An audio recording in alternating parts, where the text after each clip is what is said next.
Hey y'all, Dude79 here with Banter and Babble, coming at you with another B&B Reacts. So I just got out of the theater from seeing Indiana Jones and the Dial of Destiny, the fifth and final Indiana Jones with Harrison Ford playing the iconic archeologist. When the trailers dropped from this a couple months ago, I was both equally excited and concerned just because of how bad Indiana Jones and the Kingdom of the Crystal Skulls was, but I was kind of hoping that this would be the proper send-off for one of the 80s and 90s biggest action heroes. I've got good news and bad news. The good news is it's not as bad as Indiana Jones and the Kingdom of the Crystal Skulls. The bad news is it's not much better. The one thing I did enjoy about this movie was Harrison Ford. You can tell not only from all the press interviews he had done leading up to the launch of the movie, but with his performance in the movie itself, that this is a character that he is very passionate about.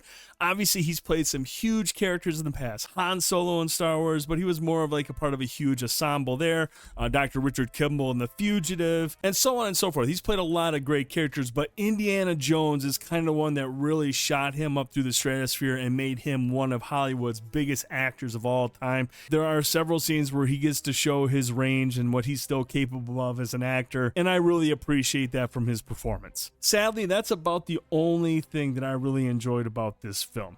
I'm glad that the Nazis have returned as the main antagonist. I was excited to see Mads Mikkelsen was going to be kind of squaring off against Harrison Ford. Mikkelsen is obviously a great actor, but he's just not given a whole lot of material here to really make him a worthy adversary to Indiana Jones. It's a weak villain, and he's not nearly as despicable as, like, say, Belloc or even Walter Donovan from The Last Crusade. Indiana Jones and the Kingdom of the Crystal Skulls had several faults. One of them being the shoddy CGI in place of practical effects and stunt work, and sadly that's an issue here as well. I understand that Harrison Ford is 80 years old and he can't do the same stunts he did when he was making Raiders or Temple of Doom or The Last Crusade, but I wish Hollywood still had that movie magic touch where they would be able to rely more on practical effects and awesome stunt work. Look, I get it, Harrison Ford is not going to ride a horse through a subway, he can't do that, but I would be more than happy to see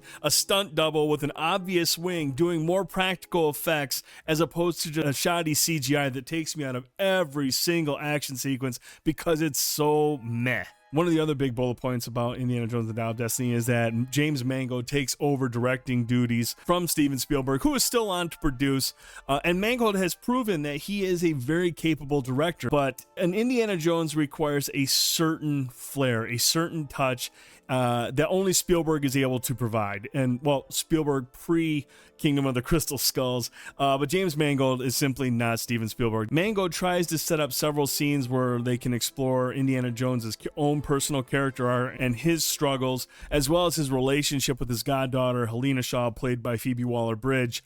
But ultimately, most of those scenes consist of very lame, cheesy dialogue, and they mostly just exist to connect one messy CGI action sequence to the next before completely falling apart in a ridiculously silly and weak final act. At the end of the day, I was really hoping we would get a proper send-off, but ultimately what we get is another just kind of messy movie that gives way to shoddy CGI, weak writing, weak direction, and ultimately just, you know, a cobbled mess. And I really, really wanted to see Harrison Ford right off into the sunset in a phenomenal Indiana Jones movie, but ultimately this would probably just be another watch it one time and just continue to embrace and enjoy the original trilogy, the ones that really kind of put Harrison Ford on the map and made the character special for so many people through the 80s and 90s. But let us know what you think. Sound off in the comments below. How do you feel Dial of Destiny stacks up with Raiders and Temple of the Doom or The Last Crusade or even